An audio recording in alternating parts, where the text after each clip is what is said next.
త్వరగా కొన్ని విలువైన సంగతులు విందాం. ఏదైతే ఇప్పుడు వాక్యపట్నం చదివారో అందులోంచి ఒక ముఖ్యమైన భాగాన్ని మనం తీసుకుందాం. ప్రసంగి గ్రంథము 11వ అధ్యాయం. ప్రసంగి గ్రంథము 11వ అధ్యాయం 10వ వచనం నుండి. ప్రసంగి గ్రంథము 11వ అధ్యాయం 10వ వచనం ఎవరైనా చదవండి. లేత వయస్సును నడిప్రాయమును గతించిపోవునవి గనుక నీ హృదయములో నుండి వ్యాకులము తొలగించుకొనుము, నీ దేహమును చెరుపు దాన్ని తొలగించుకొనుము. రాయబడిన సంగతి మీరు చూస్తే తెలుగు అక్షరాలు తెలుసు కనుక చదువుకుంటున్నాం. ఈ అక్షర అభ్యాసంలో చదివింది మనకేమైనా అర్థమైందంటే కష్టమే. మన క్రైస్తవ సమాజంతో వచ్చిన అతిపెద్ద ప్రాబ్లం ఏంటంటే అర్థమవకపోయినా అర్థమైనట్టు యాక్టింగ్ చేస్తాం. అది మన ప్రాబ్లం. అది మనం యాక్టింగ్ ఎక్కడ చేసినా పర్లేదు.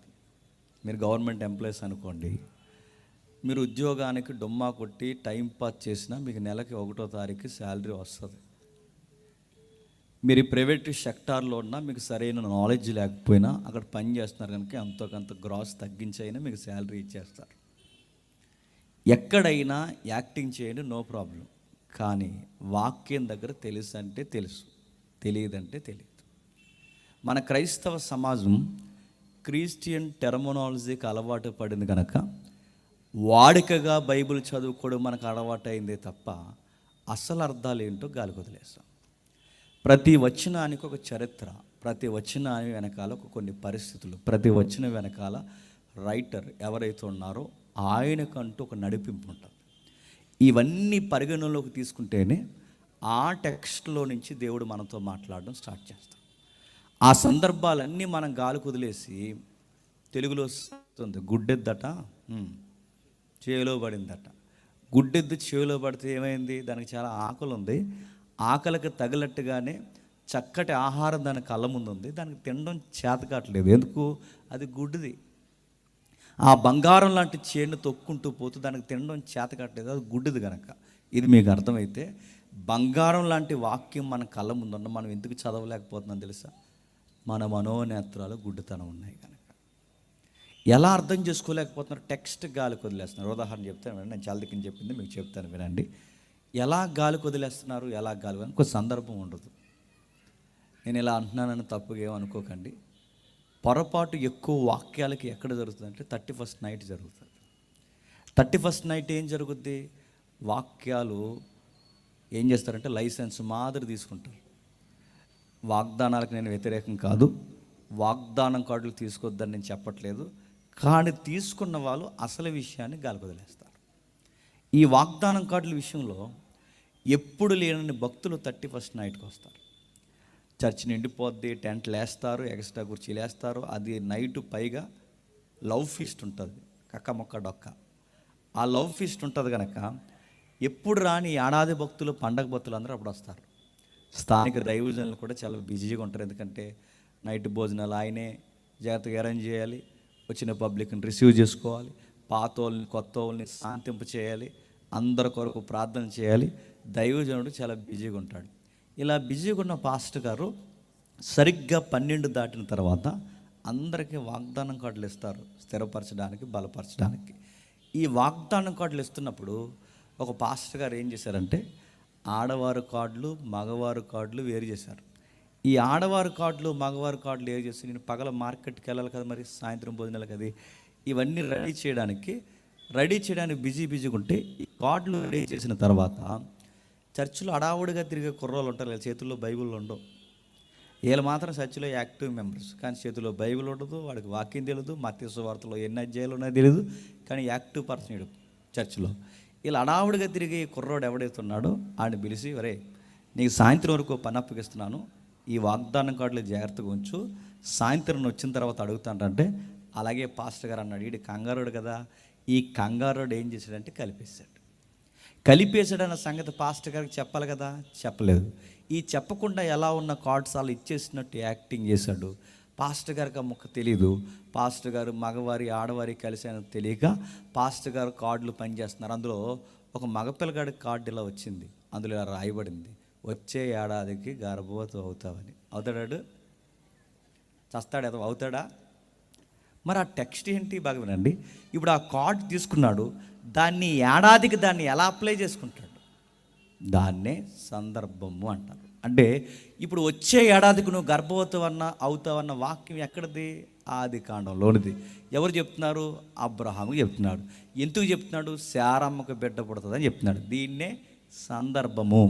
ఈ సందర్భానుసారంగా వాక్యం అర్థం చేసుకుంటే అక్కడ ఆ గొడ్రాల్ని ఆశీర్వదించిన దేవుడు చర్చిలో ఉన్న ఈ గొడ్రాలను కూడా ఆశీర్వదిస్తాడని పాస్టర్ గారి యొక్క ఉద్దేశంతో ఆ కార్డు తీశాడు తప్ప గుడ్డెద్దు చేలో పడ్డట్టు ప్రతి కార్డు ఎతికేసుకుంటే నడుతుంది. సందర్భం ఉండదా? అందుకే ఏదన్నా ఒక వాక్యాన్ని మనం కదిపామంటే దానికి ఒక సందర్భం. మరి ఆ పాస్టర్ గారు ఆ కార్డు ఎందుకు ఇచ్చారంటే ఏమో ఏ గొడ్రాలను వాదార్చడానికి ఇచ్చాడో, ఏ కొత్తగా పెళ్ళి అయిన వారికి వాదార్పిద్దామని ఇచ్చాడో తెలియదు. ఆయన ఉద్దేశం అయితే మంచిదే, కానీ సందర్భం మర్చిపోతే ఎంత ఎఫెక్ట్ అవుతుందో చూసారా? అందుకే సందర్భానుసారంగా చదవాలి. ఏంటి ఈ అధ్యాయము, ఈ పుస్తకము, దీని యొక్క నేపథ్యం ఏంటంటే దీని పేరు మనకు తెలుసు, ప్రసంగి. దీని రైటర్ మనకు తెలుసు, ప్రపంచంలో మేధావి రాశాడు. ఆయన చిన్నోడు కాదు, ఆయన తీసిపడేసే వ్యక్తి కాదు, ఆయన ఒక గ్రేట్ ఫిలాసఫర్, ఒక సైంటిస్ట్, ఇంకా చెప్పాలి అంటే ఒక రాజు, ఇంకా చెప్పాలి అంటే ఆయనకి తెలియని శాస్త్రం లేదు, ఆయనకి అన్ని శాస్త్రాలు తెలుసు ఆయనకి. ఆయన రాసిన సామెతలు మీరు చూడండి, హ్యూమన్ సైకాలజీ ఎలా ఉంటుందో సామెతల రూపంలో చెప్పేశాడు మేధావి ఆయన. ఒక యవనస్తుడికి టీనేజ్లో ఉన్నప్పుడు వాడు కలిగే లస్ట్ ఎలా ఉంటుందో ఆయన చెబుతున్న సామెతలు చదువుతున్నప్పుడు ఎంత విచిత్రంగా ఉంటుందో. అందుకే యవనస్తులు ఎవరైనా బైబిల్ చదవడం స్టార్ట్ చేసినప్పుడు పెద్దవారు ఏమంటారు, సామెతలు చదవరా అంటారు. ఎందుకంటే ఆ వయసులో ఎలాంటి ఫీలింగ్స్ వస్తాయో, ఎలాంటి వాటికి వడుదుడుకులు పడతారో, ఎలాంటి పరిస్థితుల్లో వాళ్ళు ఇరుక్కుపోతారో తెలియచేయడానికి సామెతలు అనే గ్రంథం ఒక మాస్టర్లా పనిచేస్తుందని సామెతలు చదవమంటారు. సామెతలు అదే చెప్పిందా? సామెతలు ఇంకేం చెప్పింది? సంసారికి సన్నాసి పనులు చేసేదానికి తేడా ఏంటో సామెతలు చాలా ఎలిబరేట్గా చెప్పింది. సామెతల గ్రంథం కొన్ని చదువుతుంటే ఈమె సంసారి కాదు, ఈమె ఎల్లాలు కాదు, ఇదిగో నమ్మకమైనది, ఇదిగో ఎలాంటిది, గుణవతి కానిది, ఒక్కటేటి ఎన్ని సంగతులు చెప్పాడో. ఆ సామెతలు దాటి వచ్చిన తర్వాత భార్య భర్తలు ప్రేమికుల కన్నా గొప్పవారని చెప్పడానికి, భార్య భర్తలు ప్రేమికుల కన్నా ఇంకా గొప్పమైన మధురమైన జీవితం ఉందని చెప్పడానికి పరమగీతాలు అనే ఒక పుస్తకం రాశాడు. పరమగీతాల పుస్తకాలు చదువుతుంటే చాలామంది సంఘానికి క్రీస్తు కలుపుతారు. ఓకే, కాదంటలేదు, సంఘానికి క్రీస్తు కలపడం మంచిదే, కానీ అన్నిటికన్నా ప్రథమ ఉద్దేశం ఆ పుస్తకం యొక్క ఉద్దేశం ఏంటో తెలుసా? ఒక భార్య ఎలా ఉండాలో, ఒక భర్త ఎలా ఉండాలో పరమగీతాలు చాలా చాలా చక్కటి వివరణిస్తారు. సంసారంలో ఇల్లాలు భర్త కొరకు ఎలా ఎదురు చూడాలో, తన భార్య కొరకు భర్త ఎలాంటి నిర్ణయాలు తీసుకోవాలో పరమగీతాలు చెప్పినంత బ్యూటీ ఈ ప్రపంచంలో ఎవరు చెప్పలేదు. ఆయన ఒకటి కాదు, రెండు కాదు, ఆయనకి సామెతలు తెలుసు, ఆయనకి కీర్తనలు తెలుసు, ఆయనకి ఇలాంటి పరమగీతాలు తెలుసు. ఇంకేం తెలుసు? ఈ భూమి మీద వడపోసిన జ్ఞానం ఆయనకి తెలుసు. సకల శాస్త్రాల్లో తూర్పు దేశాల్లో కానీ ఇటు ఉత్తర దేశాల్లో కానీ ఎక్కడ మీరు చూడండి, ఆ రాజుల గ్రంథంలో ఆయన పోల్చి చెప్తాడు, ఎక్కడ మీరు చూడండి ఆయనను మించిన జ్ఞాని లేడంట. సముద్రంలో తిరుగుతున్న చేపలు కూర్చున్న జ్ఞానం ఆయనకు తెలుసు అంట. ఇప్పటికే సముద్రంలో ఎన్ని చేపలు ఉన్నాయో మనకు తెలియదు, కానీ సొలొమోనుకు తెలుసు అంట. గోడల్లో మొలుస్తున్న ఇస్సోపు మొక్కల గురించి తెలుసట. మొలిచే చిన్న చిన్న మొక్కల గురించి చెప్తాడు, ఎదుగుతున్న పెద్ద పెద్ద వృక్ష శాస్త్రాన్ని మాట్లాడతాడు, ఖగోళం మాట్లాడతాడు, భూగర్భ శాస్త్రం మాట్లాడతాడు, హ్యూమన్ సైకాలజీలో తాగితే ఎలా ఉంటుందో కూడా చెప్పాడు ఆయన, స్త్రీలతో తిరిగితే ఎలా ఉంటుందో కూడా చెప్పాడు ఆయన, డబ్బు ఎలా ఉంటుందో, బంగారం ఎలా ఉంటుందో, వైరాగ్యం ఎలా ఉంటుందో, ఒక్కటేంటి రెండేంటి, ఈ సూర్యుని కింద జరుగుతున్న ప్రతి సంగతిని రాశాడు.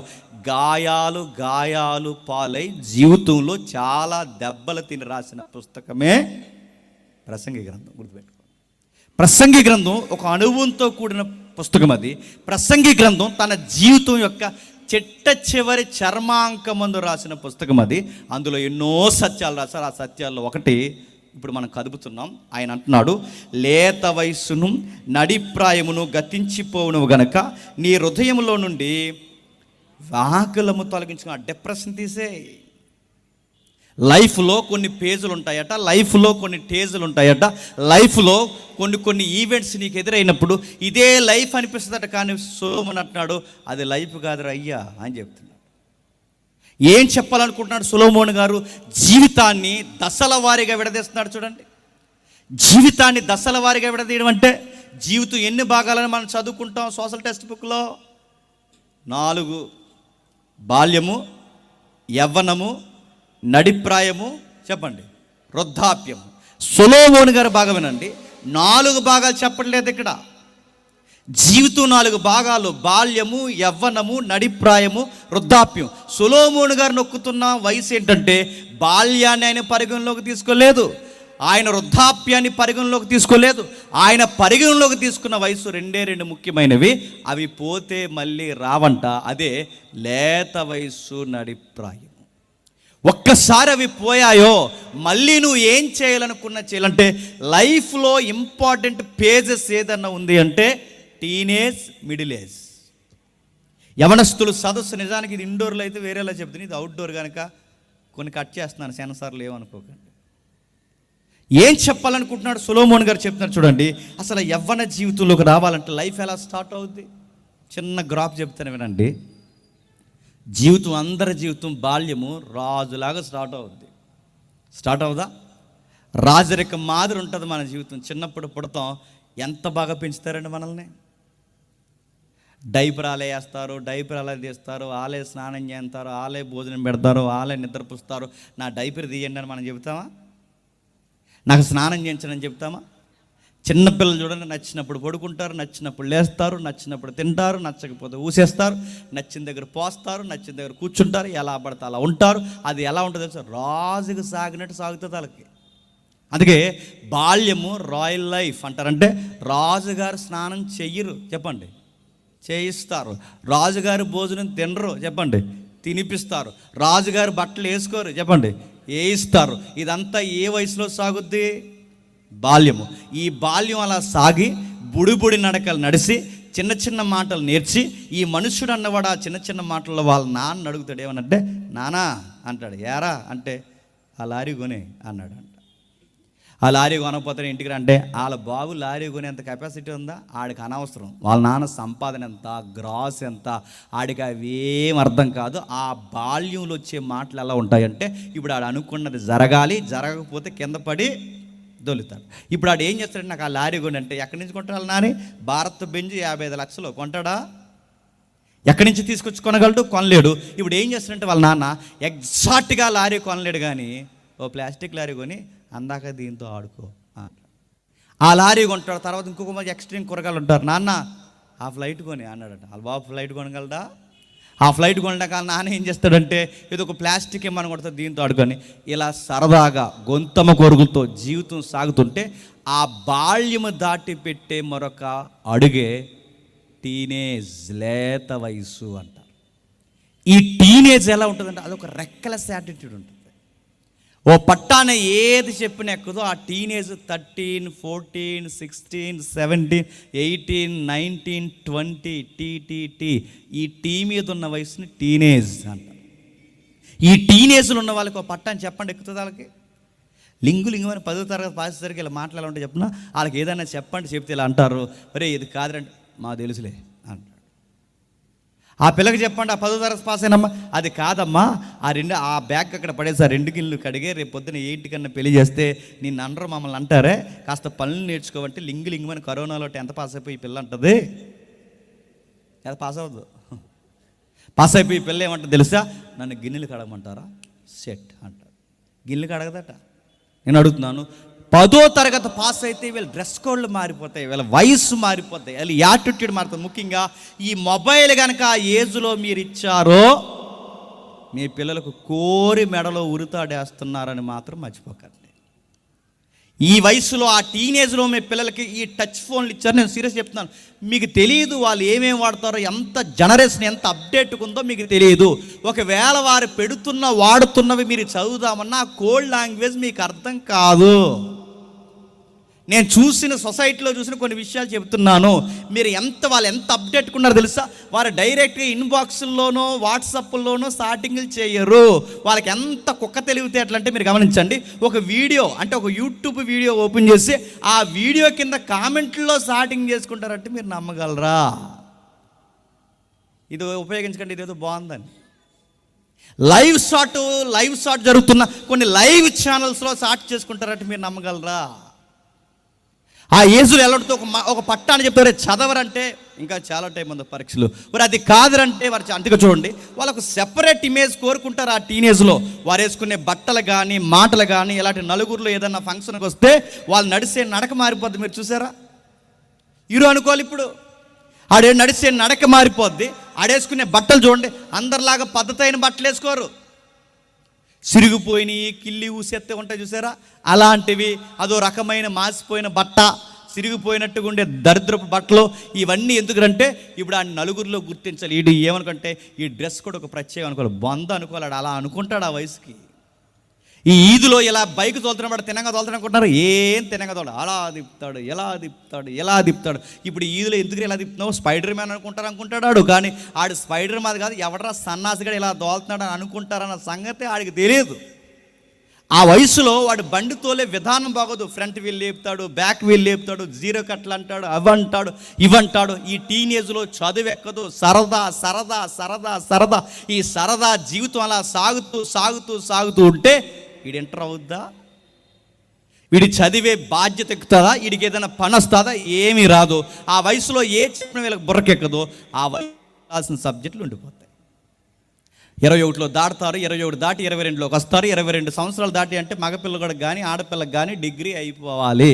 అప్పటికి డిగ్రీ అయ్యకపోతే నువ్వు మళ్ళీ డిగ్రీ చేద్దామనుకున్నా నీ వల్ల అవ్వదు. ఎందుకంటే నీ జూనియర్స్ నీకు సీనియర్స్ అవుతారు. నువ్వు ఎలా అవగొట్టగలవు? నీ సబ్జెక్ట్ అవ్వదు. నువ్వు చదవాల్సిన టైంలో చదవు. ఇప్పుడు డిగ్రీ అవ్వదు, ఇంటర్ అవ్వదు, బయట పని రాదు, టాలెంటు లేదు. మరి నీ ముఖానికి ఏమొచ్చారంటే ఈ మొబైల్లో రీల్స్ చూడడం వచ్చి నీకు, లేదా రీల్స్ చేయడం వచ్చు. లైక్లు, కామెంట్లు, డిస్లైక్లు, చెత్త చెదారం, ఈ మొబైల్ నాలెడ్జ్ తప్ప నీకు పొట్ట చించితే నీకు ఏమన్నా వచ్చా? ఏమీ రాదు. ఆ వయసు అలా నడుస్తుంది. ఇరుగుపోయి ఎల్లమ్మ పక్కింటి పుల్లమ్మ వచ్చి ఇంక ప్రపంచంలో ఏ వార్తలు లేవని మన ఇంటికి వచ్చి అడుగుతారు, ఏమనంటే మీ వాడు ఏం చేస్తున్నాడు అని. ఏమి ఎరగదీస్తున్నాడని చెప్తాం వాళ్ళకి. ఆడేం చేయడు, ఆడికి ఏమీ రాదు, ఆడేమీ కలిసి రాడు, పరిశోధనలో ఉన్నాడు. ఇప్పుడు ఏం చేయాలి దానికి? ఆ వయసు దాటుతుంది, 20 దాటుతుంది. 20 సంవత్సరాల దగ్గరికి 25 దాటిందంటే తల్లిదండ్రులకి మగపిల్లగాడు కానీ ఆడపిల్ల కానీ కలిసి రావాలి. ఆ కలిసి వచ్చే సమయానికి కూడా ఇంకా కూర్చుని తింటే నడుగుతున్నాను ఏమవుతుంది? పెద్దల సామెతలు చెప్పారు, కూర్చుని తింటేనట కొండలు కూడా కరిగిపోతాయట. కూర్చుని తింటే కొండలు కూడా కరిగిపోతే ఇలాంటి వయసులో వీళ్ళకి కలిసి రారు. తర్వాత ఏం జరుగుతుందో మనకు తెలుసు. పక్కింటోళ్ళకి, ఎదురింటి పిల్లకి, తోటి పిల్లలకి అందరికీ పెళ్ళి అయిపోతాయి. ఈ మొండి బకాయికి మాత్రం పెళ్ళి అవుతుంది. ఏం చేశాడని సంబంధాలు వస్తాయి, ఏమున్నాయని సంబంధాలు చూస్తాయి. ఇటు గాలి అదవా, ఈ గాలిగడికి ఏ సంబంధం వస్తుంది? గాలికి తగ్గ సుడిగాలి ఎక్కడో దిక్కున తగులుద్ది. ఆ సుడిగాలితో ఇడికి సంబంధం సెట్ అవుద్ది. చూద్దరు కదా, ఇడికి తగ్గ అమ్మాయి ఎక్కడో పుడుతుంది కదా, ఆ సంబంధం చూస్తారు, తీసుకొస్తారు, పెళ్లి చేస్తారు. ఎందుకంటే అందరూ అడుగుతారు, తట్టుకోలేక ఎదులా పెళ్లి చేస్తారు. ఆ పెళ్లి చేసిన తర్వాత బాగా వినండి, సొలొమోన్ గారు చెప్తున్న గ్రాఫ్ నేను చెప్తున్నాను. బాల్యం దాటేశారు, యవ్వనం దాటేశాడు, పెళ్ళేసుకు వచ్చేసాడు. 30 ఏళ్ళ తర్వాత వీడికి పెళ్లి చేస్తారు. పెళ్లి చేసిన తర్వాత వీడికి పని లేదు, పాట లేదు. ఇప్పుడు ఈడే బరువు అనుకుంటే మళ్ళీ గంతకు తగ్గ బొంతలాగా పిల్ల వస్తుంది. వీళ్ళిద్దరూ కలిసి ఆ ఇంట్లో కూర్చుని తినడం స్టార్ట్ చేస్తే ఆ కుటుంబం ఏమన్నా ఎదుగు బదుగు ఉంటుందా? ఇప్పుడు వయసు అయిపోయిన ఆ తల్లిదండ్రులకి వీళ్ళిద్దరూ భారం అయిపోతారు. ఇప్పుడు రాబడి తక్కువ, ఖర్చులు ఎక్కువ. రాబడి తక్కువ, ఒక రెక్కల కష్టం మీద, తండ్రి కష్టం మీద ఆధారపడితే ఇప్పుడు ఆ కుటుంబం ముందుకు సాగుద్దా? జీవితం పాఠాలు నేర్పిస్తుంది. గమనించండి, 30 ఏళ్ళు దాటిన తర్వాత నాన్నకి వయసు తగ్గుద్ది, వీడికి వయసు ముదురుద్ది. వాళ్ళ నాన్న గడ్డం మెరిసిపోద్ది, వీడి గడ్డం ముదిరిపోద్ది. వాళ్ళ నాన్న కండరాలు సత్తువు తగ్గిపోద్ది, వీడి కండరం ముదురుద్ది.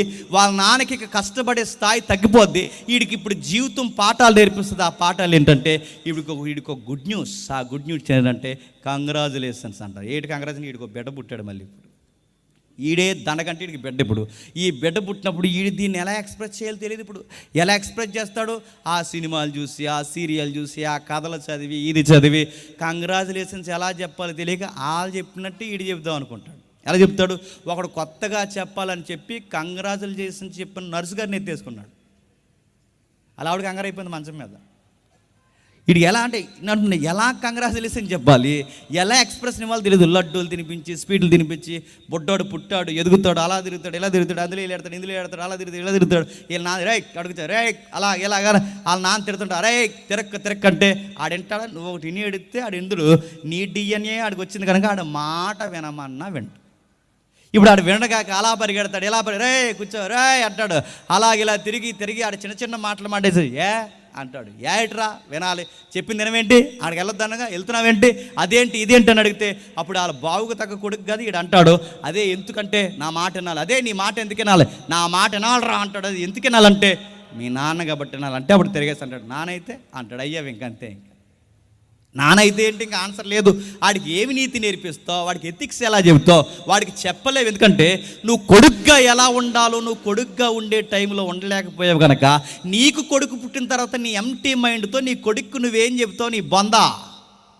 నువ్వు కూతురుగా ఎలా ఉండాలో నీకు తెలియలేనప్పుడు నీ కూతురు పుడితే నీ కూతురికి నువ్వేమి నేర్పిస్తావు, నువ్వేమి నేర్పించలేవు నీ ఎంటీ మైండ్తో. కొడుకులు కూతురుగా ఉండాల్సిన టైంలో ఉండలేనప్పుడు మీరు కొడుకులు కూతురికి తండ్రులు అయిపోతే ఏం చెప్తారు? వాళ్ళకి ఏమీ చెప్పలేరు. నడి వయసు దాడుతుంది, జీవితం పాఠాలు నేర్పిస్తుంది. ఇప్పుడు ఈడొక్కడైనా తల్లి, తండ్రి, భార్య, పిల్లలు ఇప్పుడు అందరూ కలిసి ఆడి మీద ఆధారపడడం స్టార్ట్ చేస్తే ఇప్పుడు బయటికి కూలో నాలో చేసి రూపాయి సంపాదిస్తాడు. అప్పటికి నడి వయసు వచ్చి మీద పడుతుంది. ఆ నడి వయసు వచ్చినప్పుడు ఆ వయసు ఎక్కువ రోజులు ఉంటుందా? గిర్రని తిరిగితే 20 సంవత్సరాల్లో నడిప్రాయం అయిపోద్ది. గిర్రులు తిరిగితే 10-12 సంవత్సరాల్లో యవ్వనం అయిపోద్ది. ఈ 2 వయసులు చాలా త్వరగా గతించిపోతాయి. అంటే బాల్యము బాగా వినండి, బాల్యం దాటినట్టే యవ్వనము, యవ్వనం దాటినట్టే నడిప్రాయం చాలా త్వరగా గతించిపోతుంది. ఆ గతించిపోయిన వయసు వచ్చిన తర్వాత గమనించండి, ఆ నడిప్రాయం దాడతాడు, రూపాయి దాస్తాడు. అంతా బాగుంది. ఒక 10 ఏళ్ళు 20 ఏళ్ళు కష్టపడి సామెతలు వింటాడు. సొసైటీలో సామెతలు ఏంటంటే కాస్త ఓపుకుండగానే 4 రాళ్ళు చెప్పండి, 4 గది 80 వేస్తాడు. ఎలుగుండగాని ఇల్లు చెప్పండి. ఇలాంటి స్లోగన్స్ సోషల్ మీడియాలో, సోషల్ సొసైటీలో విని జాగ్రత్తగా రూపాయి దాసి అందులో పెట్టుబడి పెట్టి, ఇందులో పెట్టుబడి పెట్టి రూపాయి దాసి అమ్మయ్య స్థిరపడ్డాను, బాగున్నాను అనుకునే సమయానికి నడిప్రాయం అయిపోద్ది. నడిప్రాయం అయిపోయిన తర్వాత వచ్చే బంపర్ ఆఫర్లే బీపీలు, షుగర్లు, అలసర్లు, తినదరకపోవడం, కలు కనబడిపోవడం, పిప్పలు బాధ, అరికాల మంటలు, నడుము సలుపులు, కండరాల సలుపు, నిద్ర పట్టపోవడం, తలపోటు, వాంతులు, వాష్రూమ్కి వెళ్ళు, భయం చస్తావు. ఆ స్టేజ్ పేరే వృద్ధాప్యం. ఇప్పటివరకు దాచిన పాలసీలు, డబ్బులు ఏవైతున్నావో ఇప్పుడు ఈ డబ్బులన్నీ పట్టుకెళ్ళి హాస్పిటల్కి పెట్టుబడులు పెడదాం. అదుగో ఇదుగో జీవితం కాస్త నెమ్మది ఉందనుకునే సమయానికి తిన్నదరక్క, నిద్ర పట్టక, నువ్వెలా అయితే మీ అమ్మ నాన్న కలిసి రాలేదో నీ పిల్లలు నీకు కలిసి రాక ఏం చేయాలో తెలియక అటు పూర్తిగా సమాజానికి, ఇటు పూర్తిగా కుటుంబానికి నీకు నువ్వే భారం అయిపోయి అన్నం తిని బతికే రోజులు పోతాయి. మందులు తింటే కానీ బ్రతకని రోజులు వచ్చేస్తాయి. చివరికి నీ సొక్కా కూడా నువ్వు వేసుకెళ్ళవు, నీ ప్యాంట్ కూడా నువ్వు మార్చుకెళ్ళవు. ఈ బాల్యం దాడుతావు, ఈ బాల్యము యవ్వనము నడిప్రాయం దాటి నీకు ఇష్టము లేని ఒక దుర్దినాల గడికి వచ్చేస్తా. ఆ దుర్దినాల పేరే వృద్ధాప్యం. ఆ వయసులోకి వచ్చాక ఏమవుతావు? తినడానికి ఏడుస్తావు, ఏదైనా నీళ్ళు తాగడానికి ఏడుస్తావు. తిందామని ఉంటుంది కానీ తినలేవు, భయం అరగదని. కూర్చుందామని ఉంటుంది కానీ కూర్చోలేవు, నడువు నీకు పని చేయదు. ఇలాంటి సభలకు వచ్చి 4 మాటలు విందామని ఉంటుంది కానీ నీ చెవులు పనిచేయవు. బైబిల్ చదువుదామనిపిస్తుంది, నీ కళ్ళు కనబడు. ఎందుకంటే నువ్వు చెయ్యాల్సిన టైంలో నువ్వు చేయలేదు కనుక ఇప్పుడు చెయ్యాలని అనుకున్న ఏమీ చెయ్యలేవు. అందుకే సూర్యుని కింద నడురు పడుతున్న ప్రయాస ఎట్టుదో జీవితంలో అనుభవాలు చూసి రాసిన పుస్తకమే చెప్పండి ప్రసంగి గ్రంథం. అందులో ముఖ్యమైనవి మానవులకి లేత వయస్సు, నడిప్రాయం. ఈ 2 జాగ్రత్తగా మీరు కాపాడకపోతే ఆ వయసులో చాలా థాట్స్ వస్తాయి. ప్రేమలు అంటారు, ఆశలు అంటారు, తిరుగుళ్ళు అంటారు. ఇందాక మనం చదువుకున్నాక దుష్టు యొక్క ఇష్టం చెప్పిన ఎంత దూరమైన తిరగాలనిపిస్తుంది, ఎన్నైనా చేయాలనిపిస్తుంది. కానీ చెయ్యండి దేవుడు ఏమన్నాడంటే, కానీ వన్ డే ప్రతి దానికి జడ్జిమెంట్ ఉంటుంది అన్నాడు. ప్రతి దానికి తీర్పు ఉంటుంది. మీకు ఎలా తిరగాలనిపిస్తే అలా తిరగండి, మీకు ఏది చేయాలనిపిస్తే చెయ్యండి, ఏది తాగాలనిపిస్తే తాగండి, ఎంత సూపు మేరకు పరిగెట్టండి. ఈ జీవితంలో మీకు ఏది చేయాలనిపిస్తే అన్నీ చేయండి. కానీ ఒకరోజు వస్తుంది వీటన్నిటినీ పరిగణలోకి తీసుకుంటాడు. ఏం జరుగుద్ది, ఎందుకు వీటి సంగతులు రాస్తున్నట్టు అక్కడ పదం రాశాడు చూడండి. అదే 11వ అధ్యాయం 10వ వచనం. లేత వయస్సు నడిప్రాయము గతించిపోవునవు గనక నీ హృదయములో నుండి వ్యాకులము తొలగించుకో. వ్యాకులం అంటే డిప్రెషన్. ఈ 2 వయసుల్లో డిప్రెషన్ ఎక్కువ ఉంటుంది. అంటే అనుకున్నది ఏదన్నా జరగకపోతే ఏదో కృంగుదలకు ఎక్కువ గురైపోతారట. మీరు వార్త చూసారో లేదో, మొన్న BMW కారు కొనలేదని కుర్రోడు సూసైడ్ చేసుకున్నాడు చూసారా?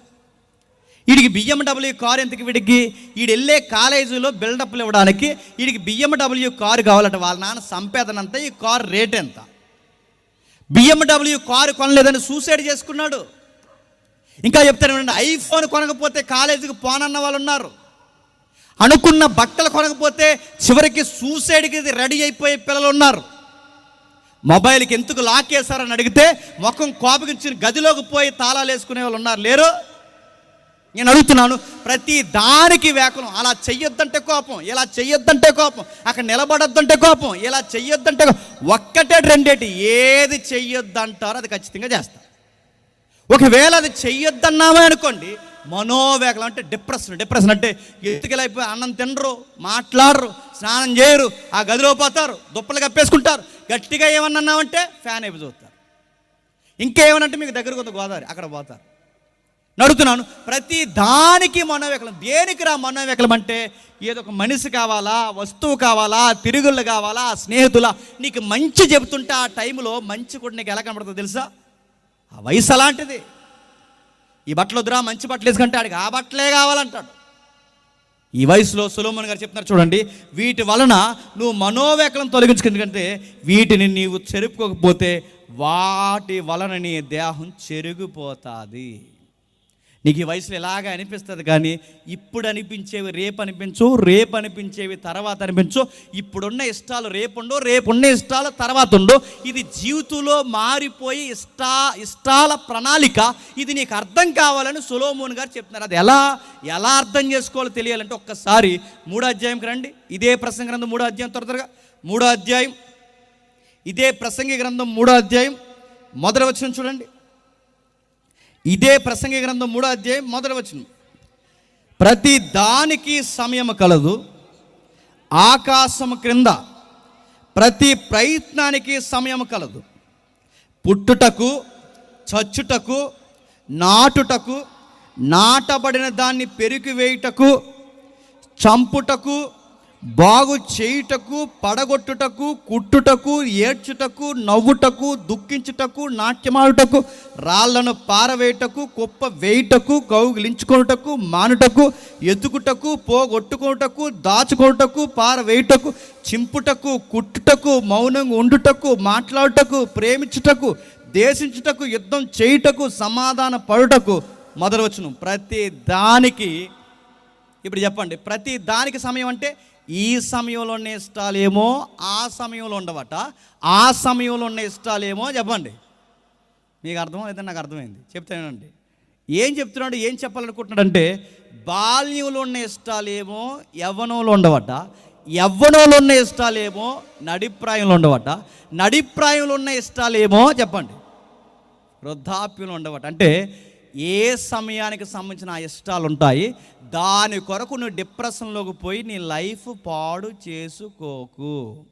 ఎలా అంటే నేను చాలా దగ్గర చెప్పిన ఉదాహరణ చెప్తాను వినండి. చిన్నప్పుడు మన విలేజ్లో ఈ 90s బ్యాచ్ ఎవరైనా ఉంటే, నా బ్యాచ్ 90s బ్యాచ్ ఎవరైనా ఉంటే ఈ గోళీలు అట్లా ఎక్కువ ఆడేవి గుర్తుందా? గోళీలు. ఈ గోళీలు ఆటలు ఆడుతున్నప్పుడు చిన్నప్పుడు ఏమన్నా కొనుక్కోండ్రా అని ఇస్తే కొనుక్కునేది తినడానికి కాదు చెప్పండి, గోళీలు కొనుక్కునేవాళ్ళు. ఆ గోళీలు కొనుక్కునేది పెద్ద ప్రాపర్టీలా ఫీల్ అయిపోయి వాటితో గేమ్స్ ఆడి ఇన్నేసి గోళీలు సంపాదిస్తే అవి జేబీలు వేసుకుని ఇలా ఊపుకుంటూ తిరిగితే అదో పెద్ద ఆస్తున్నట్లు లెక్క. డ్రింక్ మూతలు, పేక మొక్కలు, ఇదే కదండి గేమ్లు అన్నప్పుడు. ఇవన్నీ లోపల వేసుకుని తిరుగుతుంటే మా ఫ్రెండ్ ఒకడు ఉండేవాడు, ఇప్పుడు ఆడు సర్కిల్ ఇన్స్పెక్టర్. మరొకన్నాడు మా అన్నయ్య, ఆడు సెంట్రల్ బ్యాంక్ పీఓ. వీళ్ళు బాగా ఆడేవారు చిన్నప్పుడు గోళీలు, మా అంతా బ్యాచ్ అనమాట. వీళ్ళు ఆడుతుంటే మా అందరి దగ్గర గోళీలు ఏదోలాగా గెలిచేసేవారు. ఆ గోళీలు తీసుకునేవారు. చిన్నప్పుడు ఇన్నేసి గోళీలు ఉండేవారు వాళ్ళ జీవి నిండా. మా దగ్గర 2 వాళ్ళ దగ్గర ఇన్నేసి గొట్లు ఉండేవి. వాళ్ళ నైట్ టైం నిద్రపోతున్నప్పుడు కూడా ఆ గోళీలు ఎక్కడైతే పెట్టేస్తే ఎవరైనా దొబ్బేస్తారేమో అని ఆ గోళీలు జేబీలో వేసుకుని పడిపోతాయేమని దానికి వాళ్ళు లబ్బరెట్టుకునేవారు. మరి ఈ జేబీకి లబ్బర, ఆ లబ్బర్ అంటే ఆడికి ఆస్తి, అది ప్రాపర్టీ లాగా ఫీలింగ్. ఇప్పుడు గవర్నమెంట్ ఎంప్లాయీస్ అయిపోయారు, గవర్నమెంట్కి ప్రతినిధులుగా ఉన్నారు. నేడో రేపు ఏదో ఫంక్షన్ జరుగుతుంది, నేను గవర్నమెంట్ ఎంప్లాయీని, వాళ్ళ దగ్గరికి వెళ్తాను, ఈ ఫంక్షన్కి వెళ్ళినప్పుడు ఈ గిఫ్ట్ ఇస్తాను. గిఫ్ట్ ఇచ్చేటప్పుడు ఇన్ని గోళీలు ఇచ్చాను అనుకోండి, వాళ్ళకి ఏమంటారు చెప్పండి? ఇది ఇచ్చేవిడరా జేమ్స్ అంటారనరా? ఒరే చిన్నప్పుడు వీటినే మీరు లబరేటరీ పడుకునేవారా, అందుకే గిఫ్ట్గా తెచ్చాను తీసుకుంటే ఇప్పుడు వాళ్ళు ఏమంటారు చెప్పండి? అది అప్పుడు రా చెప్పండి, ఇది ఇప్పుడు రా. అది అప్పుడు ఇప్పుడు ఏంటి? ఆడే వీడు చెప్పండి, ఈడే వాడు. ఆడే ఈడైనప్పుడు అప్పుడు ఆటతో ఆడినోడు ఇప్పుడు ఎంత కాడు? ఆ వయసులో ఉన్న ఇష్టాలు ఇప్పుడు ఈ వయసులో ఉన్నాయా? ఈ పాయింట్ మీకు అర్థమైతే చాలు. అంటే ఆ వయసులో ఉన్న ఇష్టాల కొరకు నువ్వు చచ్చిపోతాన్నావంటే నీకు అంత పిచ్చోళ్ళు లేడు, గుర్తుపెట్టుకో. ఈ వయసులో కలుగుతున్న కోరికలను బట్టి ఇక నా లైఫ్ ఇదే అనుకుంటే నీకు అంత పిచ్చోళ్ళు లేడు. ఈ వయసు దాటిపోయిందంటే రేపు పొద్దున్న వీటిని చూసి ఆ రోజు నేను వీటి కొరక ప్రయాసపడ్డాను నువ్వే నవ్వుకుంటావు. చిన్నప్పుడు ఈ ఆడపిల్లలందరూ చిన్న చిన్న గిన్నెలతో ఆడతారు, గిన్నెలు అదే బొరుకులు, వీటితో ఆడుతున్నప్పుడు ఎంత పిచ్చో. చిన్న గ్యాస్ స్టవ్, గ్యాస్ సిలిండరు, మళ్ళీ బౌలు, అందులో కోడిగుడ్లు కర్రీ, వీటన్నిటితో ఆడతారు. చిన్న ప్లేటు, మళ్ళీ ఇలా వండుతారు.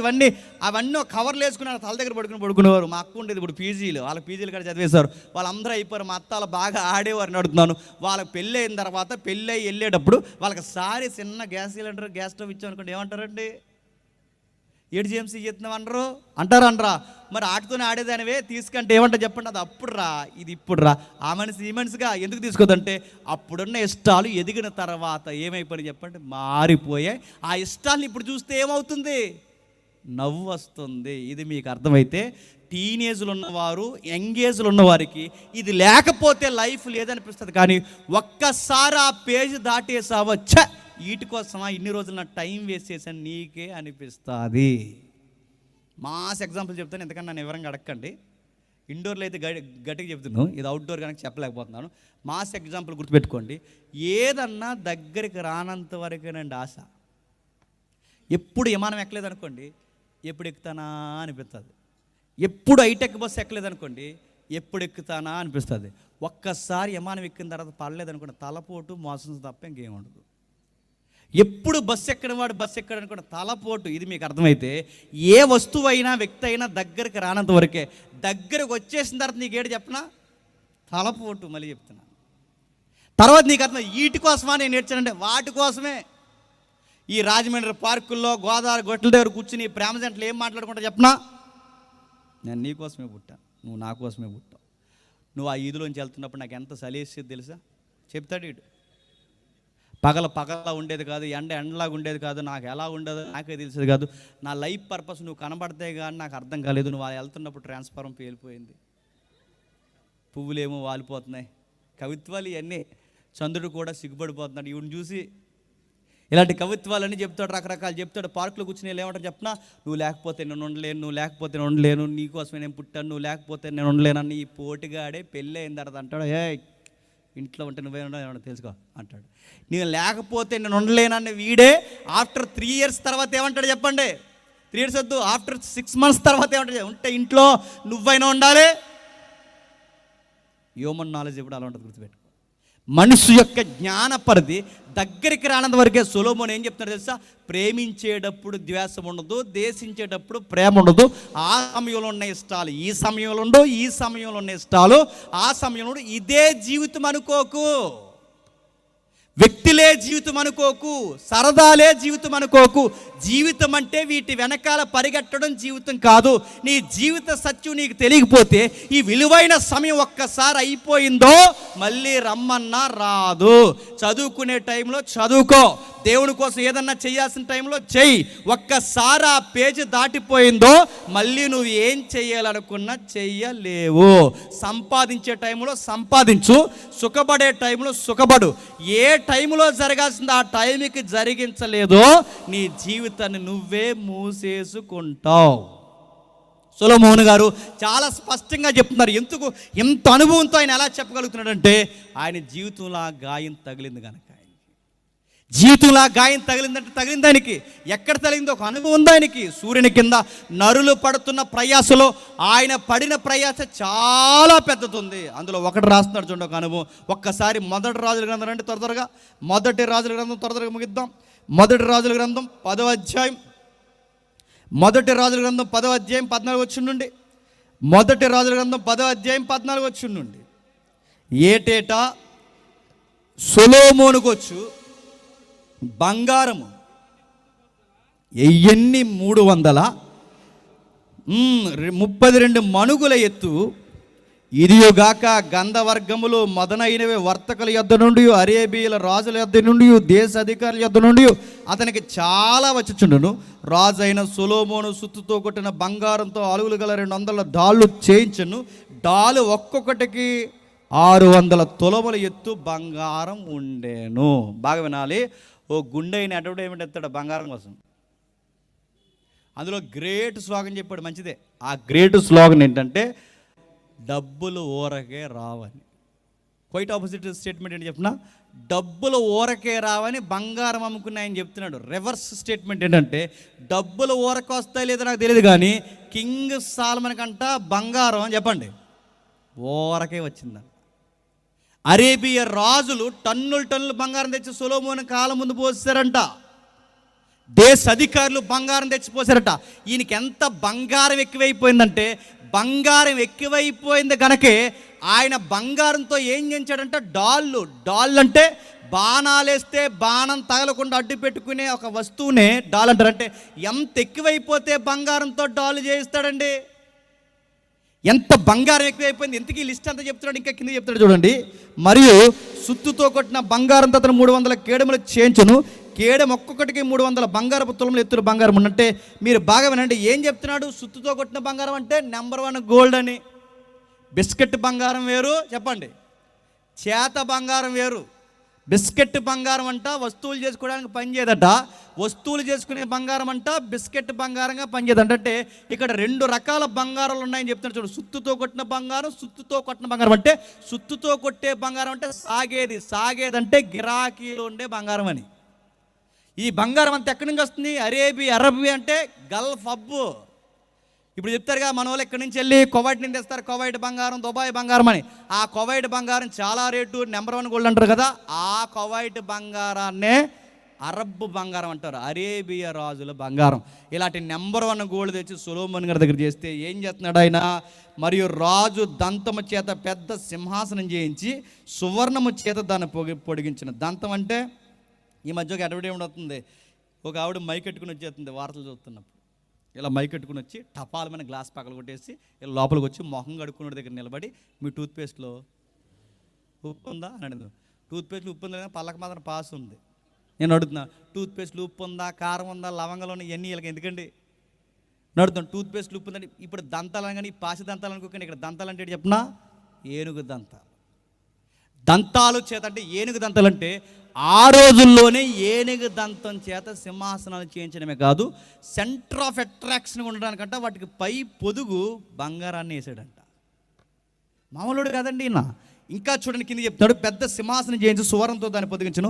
ఈ సింహాసనం 6 మెట్లును. సింహాసనం మీద బాగపు వెనక తట్టు గుండ్రం గుండు. బాగా వినండి. ఈ మధ్య సీఎంలకి పిఎంలకి వెనకాల కూర్చుంటే వాళ్ళ యొక్క ఆఫీసులు వెనకాల బ్యాక్గ్రౌండ్ వేస్తున్నారు చూసారా? ఉదయించే సూర్యుడు వెనకాల పెద్ద చెట్టు, ఈ టైపు బ్యాక్గ్రౌండ్ వేస్తున్నారే. కుర్చీ వెనకాల, సింహాసనం వెనకాల బ్యాక్గ్రౌండ్ బంగారంతో ఉండాలన్న ఈ లేటెస్ట్ ట్రెండ్ తీసుకొచ్చింది ఎవరు తెలుసా?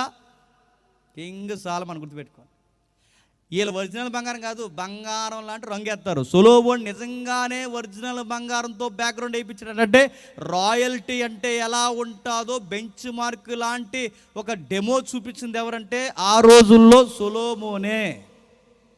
బంగారంతో బ్యాక్గ్రౌండ్లో చేయించాడట, మెట్లకు బంగారం పెట్టాడట, సింహాసనాలకు బంగారం పెట్టాడట, సింహములకు బంగారం పెట్టాడట. ఇంకా 27వ వచనంలో, మరియు రాజైన సొలొమోను పానపాత్రల బంగారమైనను, లెబనోను అరణ్య మందిర పాత్రలు అన్నీ బంగారపువే. ఎండిది ఒక్కటి ఎన్నికలో రాలేదు. సొలొమోను దినముల్లో ఎన్నిక రాలేదు. చాలామంది గొప్పలు చెప్తారు ఏమనంటే, మా తాతలు గోల్డ్ స్పూన్ రా అని. ఏమని? మా తాత గోల్డ్ స్పూన్ అంటే గోల్డ్ స్పూన్తో తిన్నాడు మా తాత అని చెప్తారు వీళ్ళు. మా తాతలు నేతులు నాకారు, నెక్స్ట్ అడగండి.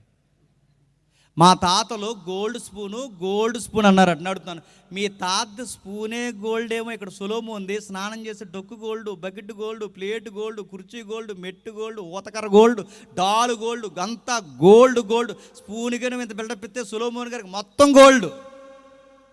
ఆయన దేశంలో ఆయనకు తొలతూగినంత బంగారం ఏ రాజుకి లేదంట. ఆయన దగ్గర లెక్కలేనంత బంగారం ఉంది. ఇంక ఎండంటారా, లెక్కల్లోనే లేదట. ఇంకా ఆయన రాయల్టీ ఏముందో చెప్తున్నాడు చూడండి. ఎందుకు చెప్తున్నాను అర్థమవుతుంది మీకు. సముద్రమందు ఏరాము వాడలతో తర్షీసు వాడల కూర రాజు కలిగిన. తర్షీసు వాడలు ఏరాము వాడలు అంటే తెలుసా? ఆ రోజుల్లో దేశాలు సంచరించి వాణిజ్యం జరిగించడానికి వాడే నెంబర్ 1 బోట్లే తర్షీసు వాళ్ళు. అంటే ఖండాలు తిరిగే పెద్ద వాళ్ళవి, పెద్ద వాడలంటే ఒక్కసారి ఆ వాడ ప్రయాణమయ్యిందో మళ్ళీ ఖండం దాటే వరకు ఆగదంట. అందుకే అలాంటి వాడెక్కే పారిపోదాం అనుకున్నాడు ఎవరు? ఒక్కసారి స్టార్ట్ అవుతుంది ఇంకా ఆగదండి. ఆగదు కాదు, ఆపేశాడు దేవుడు. నేను అడుగుతున్నాను, అవి బ్రాండెడ్ బోట్స్ అంటే ఖండాలు తిరిగితే మీరు సొలోమోన్ బోట్స్ హిస్టరీ మీరు చదవండి. మన ఇండియా వరకు వచ్చిందంటే, ఎందుకంటే మన ఇండియాలో హిందూ సముద్రం ఉంటే హిందూ మహాసముద్రంలో కలిసే సముద్రమే రెడ్ సీ, ఎర్ర సముద్రం ఉందిగా. ఇప్పుడు ఆ ఎర్ర సముద్రానికి నడిప్రాయంగా వెళ్ళిపోతే అక్కడ వరకు ఈ వాడలు మన ఇండియా పరిసర ప్రాంతాలకు ప్రయాణం చేయడమే కాదు, మీరు వృత్తాంత గ్రంథాలు ఇంటికి చదవండి, సొలొమోను వృత్తాంతాలు. ఆ రోజుల్లోని ఇండియా పరిసర ప్రాంతాల నుంచి సుగంధ ద్రవ్యాలు ఎక్స్పోర్ట్ జరిగిందంట. అక్కడ ఏరియా నుంచి పూసల దిగుమతులు పర్షియా నుంచి జరిగిందంట. అంటే ఆ రోజుల్లోనే మన భారతదేశం వరకు సొలొమోను గారు వ్యాపారాలు చేశారు. అందుకే ఇండియా నుంచి అంచనాగా పట్టుకెళ్ళిన వెండి తెలిసి ఇక్కడ చెప్తున్నారు చూడండి. ఆ ఓడల్లో 3 సంవత్సరాలకు ఒక్కసారి బంగారం, ఎండి, దంతాలు, కోతులు, నెమళ్ళు, పెట్లు. నెమళ్ళు ఎక్కడ ఉంటాయండి? మన సైడ్ ఎక్కువ ఉంటాయి. శ్రీలంక, ఇండియా, ఈ ఏదైతే ఆఫ్ఘనిస్తాన్, పాకిస్తాన్ ఇవన్నీ ఒకప్పుడు కలిసి ఉండేవి. ఈ ఏరియాలోనే ఎక్కువ ఉండేవి. అంటే నెమళ్ళు, పిట్టలు, కోతులు. నాకు పెద్ద ప్రశ్న, రాజుగారికి కోతులు ఎందుకండి? కోతులు నాటించుకుంటాడా? రాజుగారికి కోతులు ఎందుకు? రాజుగారికి నెమళ్ళు ఎందుకు? రాజుగారికి పిట్టలు ఎందుకు? ఎందుకని అడగండి. ఈసారి మీకు అర్థమవుతుంది చూడండి. ఈ మధ్యకాలంలో లేటెస్ట్ ఇంటర్వ్యూలు ఏమైనా చూస్తున్నారా మీరు? ఎమ్మెల్యేల ఇంటర్వ్యూలు కానీ, ఎంపీల ఇంటర్వ్యూలు కానీ, సినిమా యాక్టర్ల ఇంటర్వ్యూలు కానీ చూడండి. వాళ్ళ ఇంటర్వ్యూలు ఇస్తున్నప్పుడు వాళ్ళు చెప్పే మాటల కన్నా వాళ్ళ ఇంటి వాతావరణం ఎక్కువ చూపించి అడావిడ ఎక్కువైపోతుంది. మీరు ఎప్పుడైనా చూసారా? గేట్ దగ్గర నుంచి మొదలెడతారు కెమెరా. గేట్ దగ్గర నుంచి ఇల్లు ఎక్కడ ఉంటుందా, గేట్ ఎక్కడ ఉంటుంది, అక్కడి నుంచి ఈ ప్రాంగణం ఉంటుంది చూసారా? ఆ పచ్చిక బయలు మధ్య అక్కడ ఒకటి, ఇక్కడ ఒకటి ఐటమ్స్ పెడతారు. ఏంటంటే అక్కడ ఒక తొండ, ఇక్కడ ఒక పెట్ట, ఇక్కడ ఒక నెమలే, ఇక్కడ ఒక గోరింక, ఇవన్నీ పెడతారు. ఇవన్నీ పెట్టి అక్కడి నుంచి మొదలెట్టి కెమెరా అలా తిప్పితే ఇది ఎక్కడ తొండో తెలుసా? ఇది శ్రీలంక తొండ అంటాడు. ఇది ఎక్కడ కుక్క తెలుసు? ఇది ఆస్ట్రేలియా కుక్క. మెయింటెనెన్స్ 25,000 అవుద్ది నెలకి. అందుకే చూడండి, సినిమా యాక్టర్లు కానీ, సెలబ్రిటీలు ఎవరైనా చూడండి, వాళ్ళు ఎక్కువ జంతువులు ఉంటారు. మీరు చూసారా? ఏదో కుక్కనో, పిల్లునో, నక్కనో ఏదో దాన్ని పెంచుతారు. మీరు చూసారు లేదో? ఎందుకు అలా పెంచుతారు? ఈ ట్రెండ్ ఎప్పటి నుంచి చేసిన చెప్పనా? ఉన్నతమైన వ్యక్తులు జంతువులను పెంచడం అనేది రాయల్టీలో ఒక రాయల్టీ. గుర్తుపెట్టుకోండి. రాజరికం అంటే ఈ వస్తువులు, అంటే వీటిని మెయింటైన్ చేయడం, అంటే ఈ ఏవైతే ఉన్నావో ఈ సెపరేట్ బ్రీడ్ ఏదైతే ఉందో ఆ బ్రీడ్ని మెయింటైన్ చేస్తారు వీళ్ళు. ఈ ట్రెండ్ని ఎక్కువగా వెలుగులోకి తెచ్చింది ఎవరు తెలిసిన? సొలొమోనే. నెమళ్ళు పెంచడం, పిట్టలు పెంచడం, ఇలాంటివన్నీ పెంచడం, ఉద్యానవనాలు నాటించడం, వింత ప్యాలెస్లు కట్టించడం, వస్తువులు చేయించడం, ఇవన్నీ చేయించడట. ఈయనకి ఏంటంటే అసలు రాయల్ లైఫ్ అంటే ఎలానే ఉంటుందని ఆ రోజుల్లో ఒక మార్క్ వేసేసాడట. వీటన్నిటి చేత చూపిస్తున్నాడు. ఇంకా ఈ ప్రకారం రాజైన సొలొమోను ధనం చేత, జ్ఞానం చేత భూపతులందరిలో అధికుడైండు. అతని హృదయము దేవుడిచ్చిన జ్ఞానవాక్కులు వినుటకే లోకులందరూ కదిలే లైబ్రరీని చూస్తున్నారట. కదిలే లైబ్రరీని చూసినట్టు సొలొమోను. ఆ మనిషి కూర్చుంటే, గుర్తుపెట్టుకోండి, ఆ మనిషి కూర్చుంటే ఆయన జడ్జిమెంట్లు అదిరిపోయాయంట. అప్పుడు మీరు చూడండి, సొలొమోను గారు జడ్జిమెంట్ ఇస్తారు. సీసీ కెమెరాలు లేని టైంలో, సీసీ కెమెరాలు లేవు కదా ఆ రోజుల్లో. సీసీ కెమెరాలు లేని టైంలో ఒక క్రైమ్ రేట్ నమోదయ్యింది. ఆ రోజు నమోదైన కేసు ఏంటంటే 2 నిద్రముఖం తల్లులు పిల్లని చంపేశారు. ఒక ఆవిడ నిద్రోయి కాలేజ్ చంపేసింది. మరి అదేం తల్లు నాకు అర్థమవుతుంది. ఒక ఆవిడ నిద్రోయి కాలేజ్ ఆ బిడ్డని చంపేస్తే మరొక ఆవిడ పక్కలో ఉన్న బిడ్డని ఎత్తుకెళ్ళిపోతే ఈ నిద్రముఖం దానికి వెలుగు రాలేదంట. 2 నిద్రముఖాలే. ఈ తీర్పు ఎవరి దగ్గర తెచ్చారు? సొలొమోను దగ్గరికి. ఆ రోజుల్లో డిఎన్ఏ టెస్టులు ఉన్నాయా? లేవు. ఆ రోజు సీసీ కెమెరాలు ఉన్నాయా? లేవు. ఇప్పుడు జడ్జిమెంట్ ఎలా చెప్తాడు? ఆయన జ్ఞానాన్ని ఉపయోగించి లాజిక్తో జడ్జిమెంట్ చెప్పాలి. ఎలా చెప్తాడు? ఆయన ఇచ్చిన లాజిక్ ఏంటో మనకు తెలుసు. ఏం లాజిక్ చెప్పాడంటే, ఓ కత్తి తెమ్మని చెరుకు ముక్క నరికేస్తే ఆ ముక్క కావలసిన వారికి ఏ మొక్కలు మొక్క ఇచ్చండి, ఈ తల్లి కానీ తల్లి ఉందంట, నాకు పై మొక్క ఇచ్చేయండి అందంట. అప్పుడు అన్నాడు, ఇది తల్లి కాదు, ఈ పనికి మారింది, ఈ తల్లి కాదు, పక్క దూసండి, బిడ్డ ఎక్కడున్నా పర్లేదు, బతుకుంటే చాలంటే చూసారు, ఈవిడ ఒరిజినల్ తల్లి, ఈవిడ లవ్ని బట్టి ఈవిడ ఒరిజినల్ అని చెప్పి లాజికల్ జడ్జిమెంట్ ఇచ్చి పంపించాడు. అంటే ఇలాంటి తీర్పులు లెక్కలేనివి చెప్పాడు ఆయన. కొన్ని ఇంగ్లీష్ టెక్స్ట్ బుక్ల్లో ఉండేది, మీకు ఎంతమంది గుర్తుందో లేదో, మన నాంటేళ్ళు ఉండేవి చిన్నప్పుడు. నాంటేల్లో అందులో టెక్స్ట్ బుక్ల్లో కొన్ని ఎగ్జాంపుల్స్ ఉండేవి, కింగ్ సాల్మన్ స్టోరీ అని.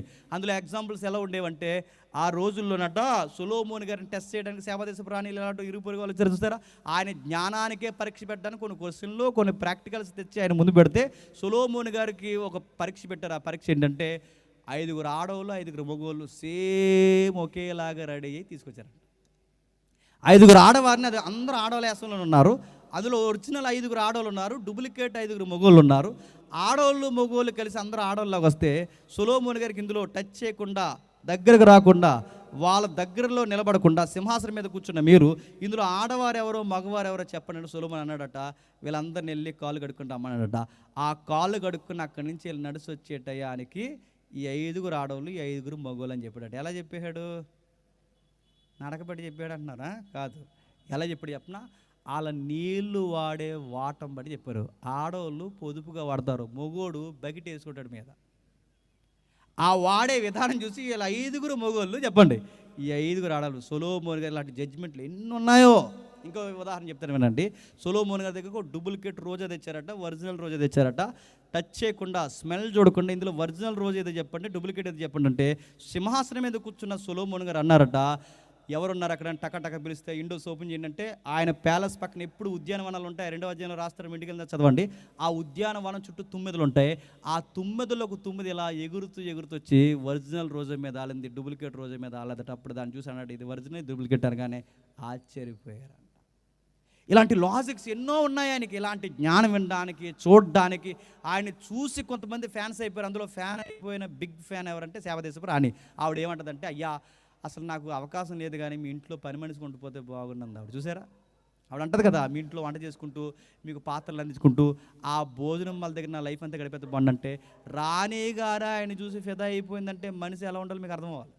ఆయన మాటలు వింత, ఆయన పలుకులు వింత, ఆయన జడ్జిమెంట్లు వింత, ఆ మనిషే వింత. ఇలాంటి ఆయన ఫేమ్ నేమ్ కలిగిన ఆయన ఎందుకు చెప్తున్నాడు వినండి.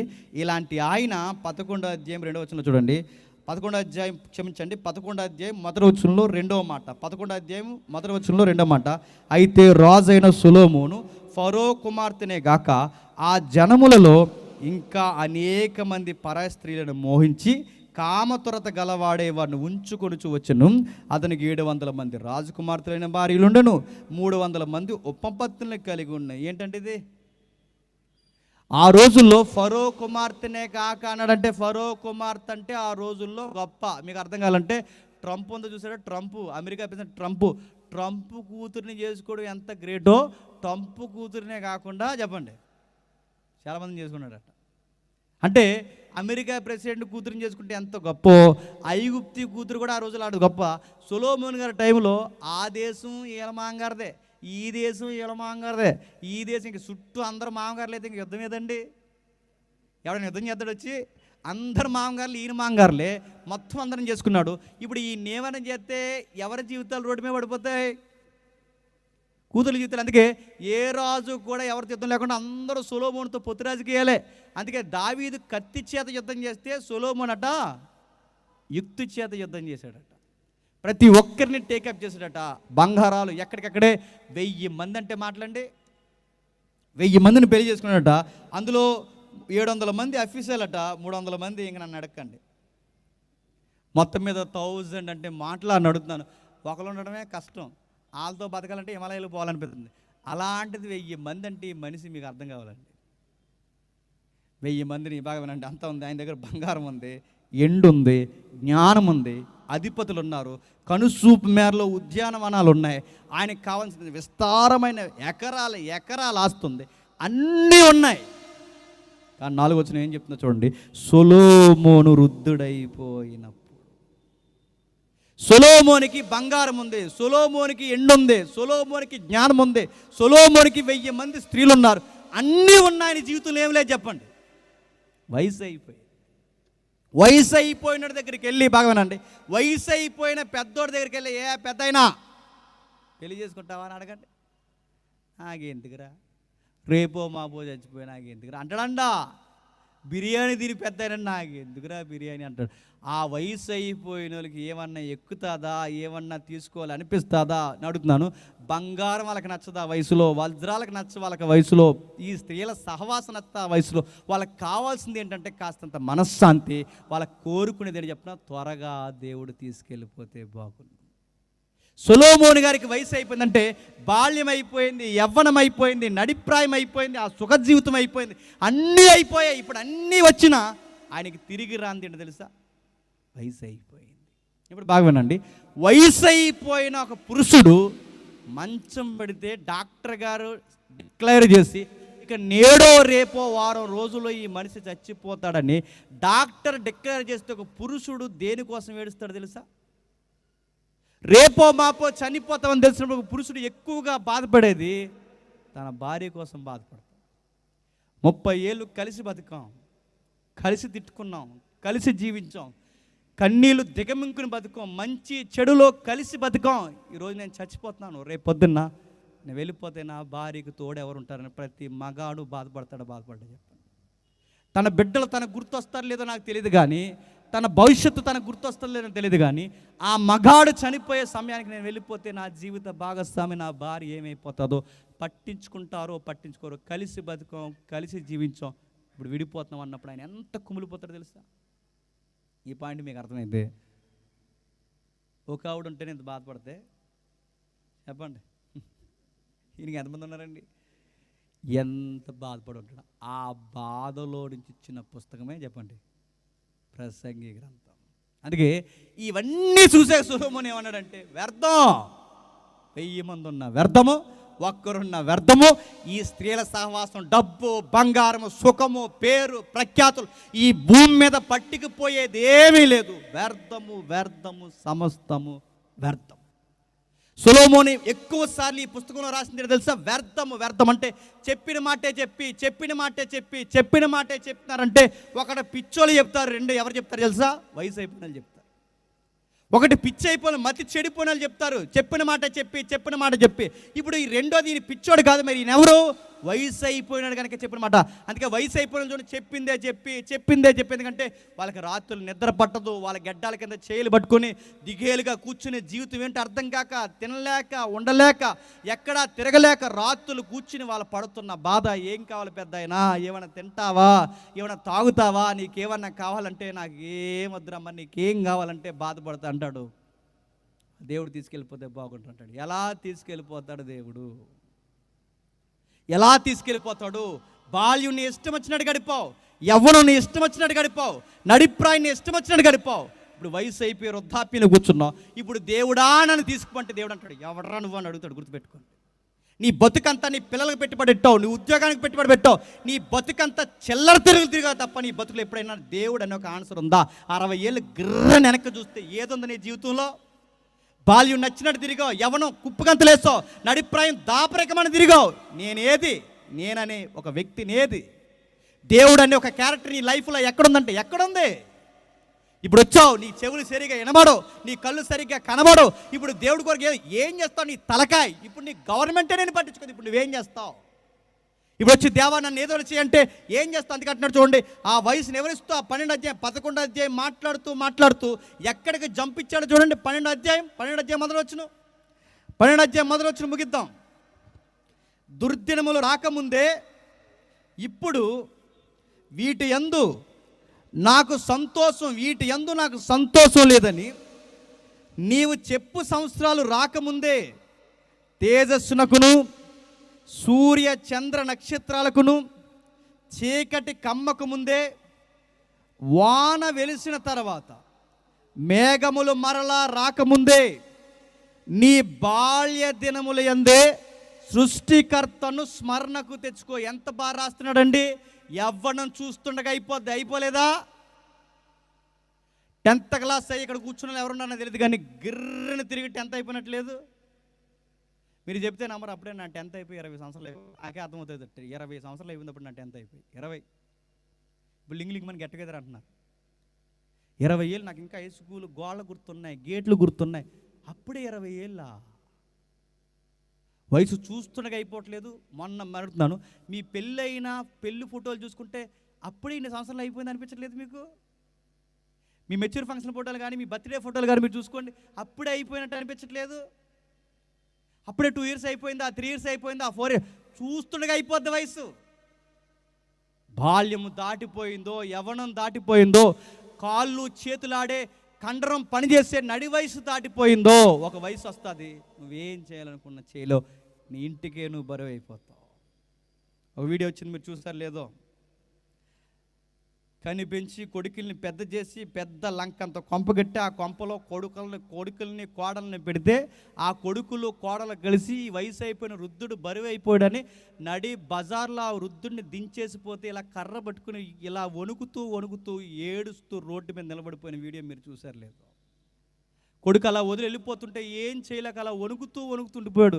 పెంచాడు, గుండెల మీద పెట్టుకుని ఆడించాడు, ప్రతి రూపాయి ఇచ్చాడు. అలా నిలబడి ఏడుస్తుంటే అందరూ దారిని చూసి అయ్యో అయ్యా అన్నవాళ్ళు ఉన్నారు తప్ప ఆ వృద్ధాప్యులు ఉన్నవాడిని దగ్గర చేసుకుని ఎవరు కనబడలేదు. అప్పుడప్పుడు వృద్ధాశ్రమంలో ఇంటర్వ్యూలు మీరు చూడండి, వీళ్ళ చిన్నప్పుడు మేము స్కూల్కి పంపామండి, వీళ్ళు ఎదిగిన తర్వాత మమ్మల్ని వృద్ధాశ్రమం పంపారండి. ఏడుస్తున్న తల్లులు లేరు, తండ్రులు లేరు. ఇల్లులేమో మీరు కష్టపడి కడతారు, ఆ ఇల్లు కట్టిన తర్వాత మనకు వయసు అయిపోతే మంచాలేమో బాత్రూమ్ దగ్గర వేస్తారు. మనమేమో కష్టపడి రూపాయి దాసి వాళ్ళు బాగుండాలని పెద్దలుగా మనం కోరుకుంటే చివరికి వాళ్ళు ఎదిగిపోయిన తర్వాత మన మంచాలు చెట్ల కింద వేస్తారు, బరువు అయిపోయమంటారు. ఇంట్లో ఉన్నందుకు వయసు అయిపోయిన ఇంట్లో ఉంటేనట ఈ అప్డేట్ కోడల కట్ట వాసన వచ్చేస్తున్నారంట. ఆ మాటలు వీళ్ళు ఎన్నప్పుడు వీళ్ళకి ముద్ద దిగుతుందా, నిద్ర పడుతుందా, ఉండాలనిపిస్తుందా?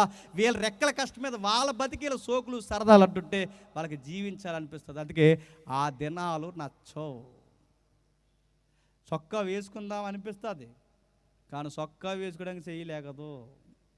ప్యాంట్ వేసుకుందాం అనిపిస్తుంది, కానీ కాలే లేకదు. వాష్రూమ్కి వెళ్ళాలనిపిస్తుంది, కానీ వెళ్ళలేవు. వెళితే జారి పడితే పోతావని భయం.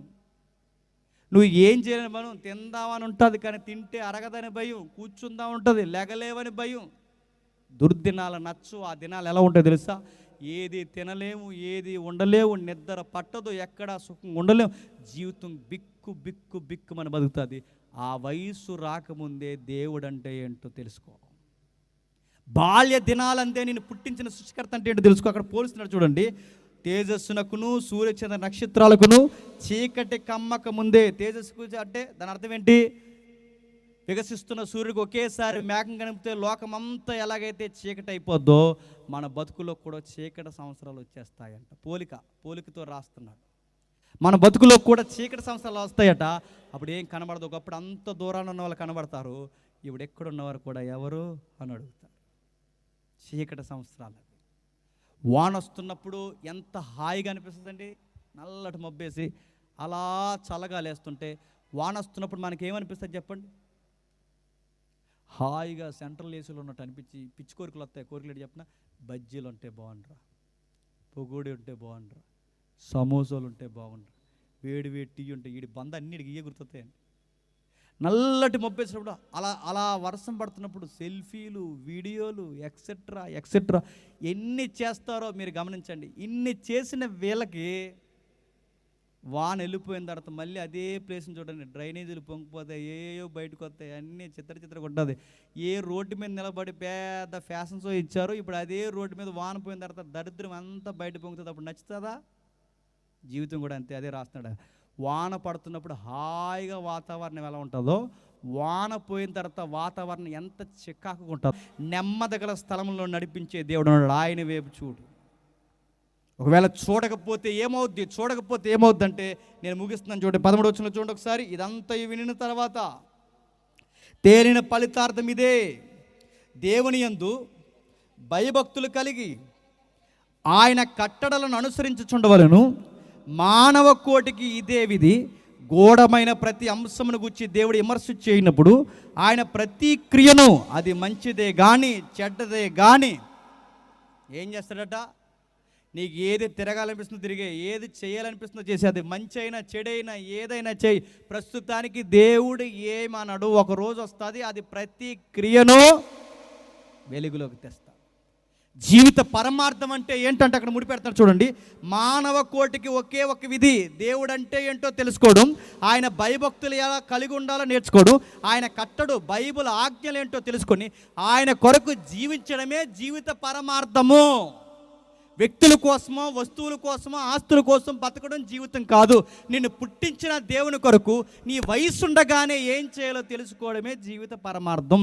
ఇప్పుడు చేయకపోతే ఒరే 60 ఏళ్ళ జీవితం ఇచ్చే నువ్వేం చేస్తావరా నా రోజు? ప్రతి ఒక్కరిని చెప్పండి, లెక్క అడుగుతాడట. పుట్టాను ప్రవ్వా, పెరిగాను ప్రవ్వా, వయసు వచ్చాక పెళ్లి చేసుకున్నాను ప్రవ్వా, తర్వాత నాకు కంగ్రాచులేషన్ చెప్పారు ప్రవ్వా, నా పిల్లలతో నేను బతికాను ప్రవ్వా, రూపాయి దాశాను ప్రవ్వా, నా పిల్లలు నేను బాగా పోషిస్తున్నాను అనుకునే సమయానికి, కాస్త స్థిరపడ్డాను అనుకునే సమయానికి గుండెపోటు వచ్చి నీ దగ్గరకు వచ్చిన ప్రవ్వా అంటే ఊరుకుంటాడా?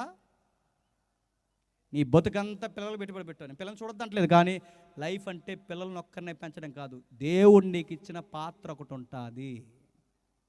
యవ్వనంలో పరుగులు తీయడమే కాదు, దేవుడిచ్చిన ఒక పాత్ర ఉంటుంది. మీరు చదువుతున్నారా? మీకోసం చదవకండి, దేవుని కోసం చదవండి. మీరు ఉద్యోగాలు కొడుతున్నారా? మీకోసం కొట్టకండి, దేవుడికి సాక్షిగా ఉండాలని ఉద్యోగాలు కొట్టండి. క్రైస్తవ బిడ్డలుగా బయట వారికి లైఫ్ పర్పస్ తెలుసో లేదో నాకు తెలియదు, కానీ మనం దేవుని బిడ్డలుగా మన లైఫ్ మీనింగ్ ఏంటో తెలుసా? మన దేవుడికి ప్రతినిధిగా మనం నిలబడడమే మన జీవితం యొక్క పరమార్థం. దేవుని కోసం మాట్లాడాలి, దేవుని కోసం జీవించాలి, దేవుని కోసం ఉద్యోగాలు చేయాలి, దేవుని కోసమే చదవాలి, దేవుని కోసమే ప్రతినిధిగా నిలబడాలి. ఎందుకంటే రేపు పొద్దున్న తీర్పులోకి తెస్తే ప్రతి గోడమైన అంశాన్ని గురించి ఆయన విమర్శ చేయనప్పుడట సిగ్గుమాలిన మొఖాలతో నిలబడిపోవాలంటారు. విమర్శ చేస్తాడంటే విమర్శ చేస్తాడు. ఒక ఉదాహరణ చెప్పి నేను ముగిస్తాను.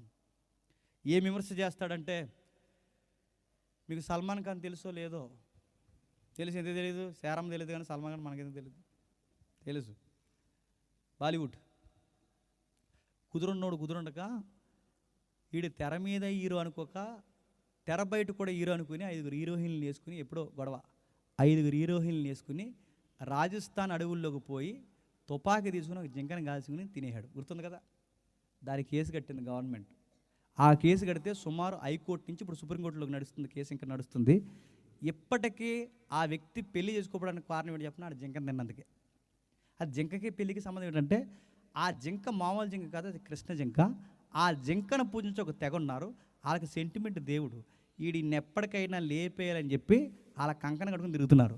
ఆ కంకణ కట్టుకుని తిరుగుతున్న వీడు ఎప్పుడు పోతాడో తెలియదు. ఇంతకీ ఒకవైపు వాళ్ళ దాడి ఎక్కువ, రెండోది ఏంటో తెలుసా? రెండవ దాడి ఏంటంటే గవర్నమెంట్ కేసులు పెట్టింది. ఏమని కేసులు పెట్టింది? వన్యమృగాలు తిరుగుతున్న ప్రాంతంలో పర్మిషన్ లేకుండా తిరగడం మొదటి తప్పు, దీనికి ఒక సెక్షను, దానికి కొన్ని సంవత్సరాలు శిక్ష.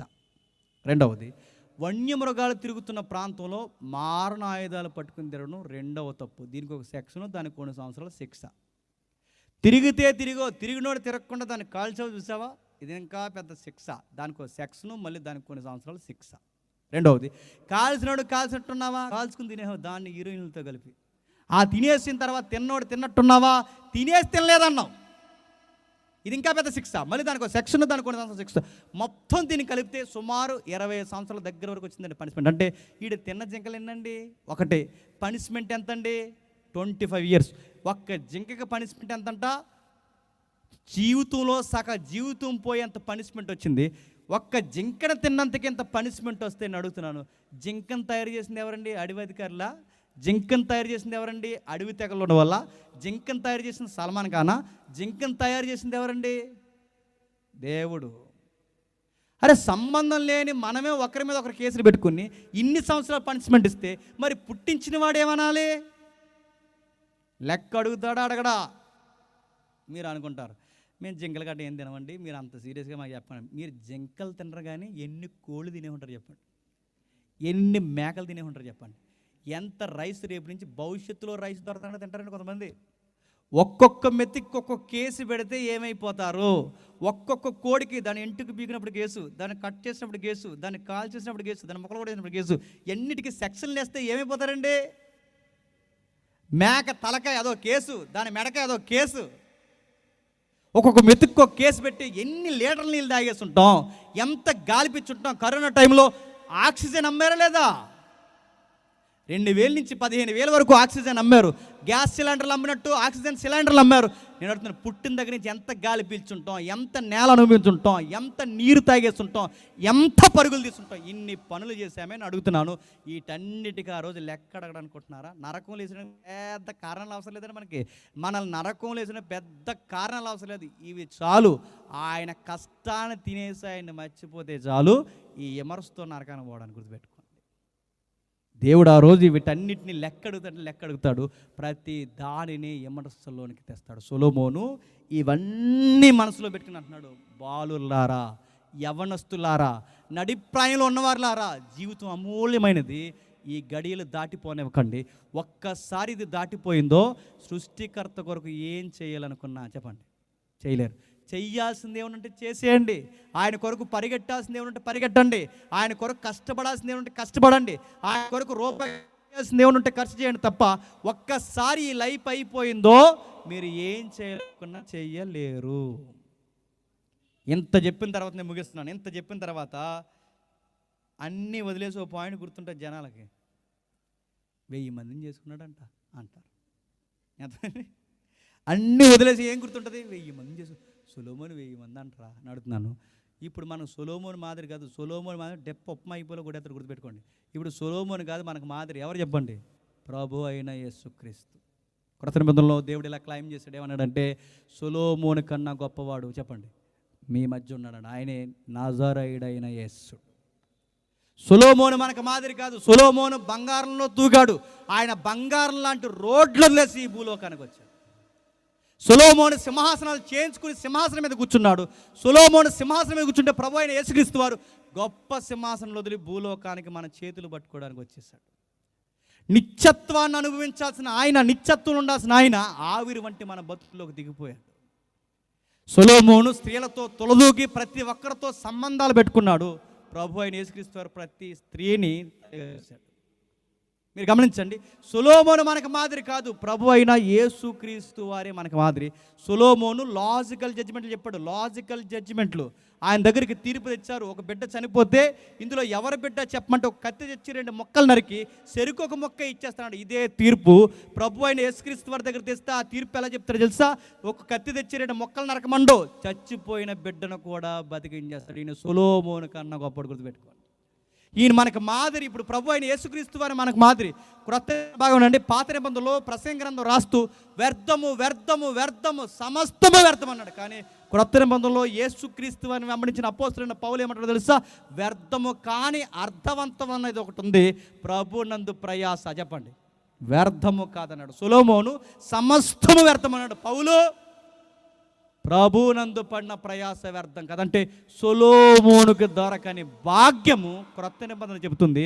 ప్రభు కొరకు ఏం చెయ్యాలో చేసేయండి. ఎంతగా ప్రయాసపడాలో అంత ప్రయాసపడండి. ఎంత పరుగులు తీయాలో అంత పరుగులు తీయండి. క్రొత్త నిబంధన చెప్తుంది, ప్రభు కొరకు చేసిన ప్రతి ప్రయాసను జ్ఞాపకార్థపు గ్రంథంలో రాస్తాడు. ఇంత విన్న తర్వాత నీ యవ్వనాన్ని ఇష్టం వచ్చినట్టు తిప్పితే నీ ఆత్మకు నువ్వే ఉత్తరవాదం అవుతావు. ఇంత వాక్యమైన తర్వాత నీ నడిప్రాయంలో సంపాదన తిరిగితే నీ ఆత్మకు నువ్వే ఉత్తరవాదం అవుతావు. ఇంత వచ్చిన తర్వాత నీ వృద్ధాప్యంలో ఇప్పుడు కూడా నీకు దేవుడు అర్థం కాకపోతే ముగింపు దినాల్లో కూడా బాధాకరమైన పరిస్థితులకు దిగజారిపోతుంది. ఒకవేళ ఇప్పటికే వయసు అయిపోయిన తండ్రి సమానులు పెద్దవారు ఎవరైనా ఉంటే మించిపోయింది ఏమీ లేదు. ఇప్పుడు మీరు చేయాల్సిందే, మీరు పరిచర్య చేయలేరు, ఏమీ చేయలేరు. ఇప్పుడు గొప్ప పరిచర్య ఉంది. మీకు ఏంటో తెలుసా? అనేకుల కొరకు ప్రార్థన చేయండి. ఎంతకన్నా గొప్ప పరిచర్య లేదు. మీ అనుభవాలతో ఇరుగు పొరుగు పెద్దవారు కూడా మీరు చెప్పండి, రే ఇవన్నీ మేము దాటొచ్చామరా, చేదు ఏంటో తెలుసు, తీపి ఏంటో తెలుసు, జీవితంలో అన్ని దెబ్బలు తినొచ్చామరా, జీవితంలో మిగిలిపోయేది ఏమైనా ఉందంటే దేవుడేరా అని ఒక అనుభవాలు చెప్పండి. అది చెప్పరు, చింత చచ్చినా చెప్పండి. పులుపు కొంతమందికి ఎటకారాలు ఎక్కువండి ఈ వయసు అయిపోయిన వాళ్ళందరికీ. చింత చచ్చినా పులుపు చదవాలంటే ఏమంటారు చెప్పినా, మీ వయసులో ఉన్నప్పుడు మేము ఎలా ఉండేవాళ్ళంటే అలా ఉండేవాళ్ళు అన్నారు. ఎటకారాలు. రేపు మాపు కాళ్ళు కాటికి చేసి ఇలా ఉన్నాడు. ఈ పెద్దది ఏమంటారు తెలుసా? ఒరే ఇలా రా మనవడా, ఇలా రా, నీకు విషయం చెప్పాలి. ఏం చెప్పాలి బామ్మ అని అడిగితే, నీకు మీ తాతయ్య పేరే ఇట్టాం పెడితే ఏమైంది? మీ తాతయ్యకి ఎంతమంది ఉండేవారు తెలుసా? అందంట 5. ఆ ఇదిలో ఒకరు ఇదిలో ఒకరు అంటే ఇలాంటివన్నీ నీ మనవడు చెప్తే వాళ్ళ తాత ఇన్స్పైర్ అయిపోయాడు అనుకోండి, ఆయన తీసుకెళ్ళి ఎక్కడ వేస్తారు చెప్పండి, ధవలేసిన స్టేషన్లో వేస్తారు చెప్పండి. అది ఇలాంటి చెప్పొచ్చా? కొంతమంది ఉంటారు పెద్దోళ్ళు, వాళ్ళకి ఏం తిరమరం ఉండదు, ఈ అరుగు మీద కూర్చుని వయసు అయిపోయిన వాళ్ళు, ఆ వచ్చిపోయిన వాళ్ళు పిలిచి ఇలా రండి, ఇదిగో పెద్దోడికి ఎంత ఇచ్చాను, చిన్నోడికి ఎంత ఇచ్చాను, మనవడికి ఎంత ఇచ్చాను, మనవరాలకి ఎంత ఇచ్చాను, వాళ్ళకి ఎంత ఇచ్చాను, వీడికి పైగది ఇచ్చాను, వీడికి చిన్నగది ఇచ్చాను, ఇవన్నీ ఇచ్చాను, మరి నీకేమి ఇచ్చారంటే చెప్పిచ్చారు, నీకు చెప్ప. మరి అందరికి అన్ని ఇచ్చావు, నీకేమి ఇచ్చారు, నీకు చెప్పించి బయట కూర్చోబెట్టావు. ఈ బాధ వచ్చేపోయే వాళ్ళు అందరూ చెప్తావు, అందరికి అన్ని ఇచ్చావు, నీ బతికట్టుకుని దేవుడికి ఏమైనా ఒక రూపాయి ఇచ్చావా? ఏమైపోతారు? అందుకే చూడండి, కాస్త జీవితం అంటే ఏంటి నేర్చుకోండి. ఈ బంధాలన్నీ శాశ్వతం కాదు, ఈ ప్రేమలన్నీ నిజాలు కాదు, ఈ మనుషులందరూ శాశ్వతం కాదు. నీతో ఎల్లకాలం మృదువు వచ్చే వరకు నీ చేయబట్టుకునేది ఒకే ఒకరు, సృష్టికర్త అయిన యెహోవా. ఆయన వైపు చూడు, ఆయన కట్టడి నెరవేర్చు. బాల్యం నుంచే సండే స్కూల్, యూత్ మీట్లు, సహవాసాలు ఏవైతే వదలకుండా ఆయన వెంబడించు. నీ బ్రతుకులో ఎక్కడున్నా దేవుడు దేవుడు అని కొనియాడు. ముగిసిపోయే సమయానికి నెమ్మదిగా ఈ జీవితం నుంచి నిత్యత్వపు ఊపిరిలోకి నేను నడిపిస్తాడు. నేను నమ్మే దేవుడు, నువ్వు నమ్మే దేవుడు నీకు తోడుంటే నీ జీవితం బంగారమయం చేయనుగాక. Amen, amen, amen.